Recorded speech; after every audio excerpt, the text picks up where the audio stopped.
അടിവാട് ചെമ്പഴ ഹിദായ ജുമാ മസ്ജിദിൽ ഹജ്ജ് പഠന ക്ലാസ് നടത്തി. ഹജ്ജിന് പോകുന്ന ഒട്ടേറെ പേർ ക്ലാസ്സിൽ പങ്കെടുത്തു.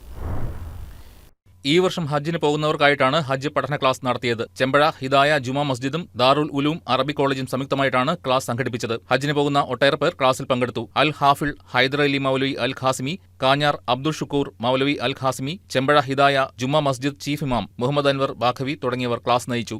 ഒരു മനുഷ്യന്റെ ജീവിതത്തിൽ അല്ലാഹു സുബ്ഹാനഹു വ തആല കൊടുക്കുന്ന വലിയൊരു സുവർണ അവസരമാണ് പരിശുദ്ധമായ ഹജ്ജിന് വേണ്ടി പുറപ്പെടാനുള്ള സൗഭാഗ്യം കിട്ടുക എന്നുള്ളത്. ഹജ്ജ് എന്ന് പറയുന്നത് ഇസ്ലാമിൻ്റെ അടിസ്ഥാന കാര്യങ്ങളിൽപ്പെട്ട 5ാമത്തെ കാര്യമാണ്. അടിസ്ഥാന കാര്യമായ 2 ഷഹാദത്ത് കലിമ, നമസ്കാരം, നോമ്പ്, സക്കാത്ത്, അതിൽപ്പെട്ട 5ാമത്തതാണ് ഹജ്ജ് എന്ന് പറയുന്നത്. പഞ്ചസ്തംഭങ്ങളിൽ 5ാമത്തതായി പരിശുദ്ധമായ ഇസ്ലാം കണക്കാക്കുന്ന ഒരു അമലാണ് ഹജ്ജ്. അതിന് തയ്യാറാകുന്ന ഓരോരുത്തരും അതിനുവേണ്ടി എല്ലാ നിലയിലും ശാരീരികമായും മാനസികമായും സാമ്പത്തികമായ നിലയിലെല്ലാം ഒരു പരിശുദ്ധി വരുത്തൽ അത്യന്താപേക്ഷിതമാണ്. അതിനെ ഹജ്ജിൻ്റെ ക്ലാസ്സുകളിൽ നിർബന്ധമായും പങ്കെടുക്കുകയും അത് നല്ലപോലെ ഉൾക്കൊള്ളുകയും നമ്മളുടെ സമയങ്ങൾ അതിന് കണ്ടെത്തി പരിശ്രമിക്കുകയും ചെയ്യണം. അതിന് അല്ലാഹു തൗഫീഖ് നൽകി അനുഗ്രഹിക്കുമാറാകട്ടെ. News desk KCB news.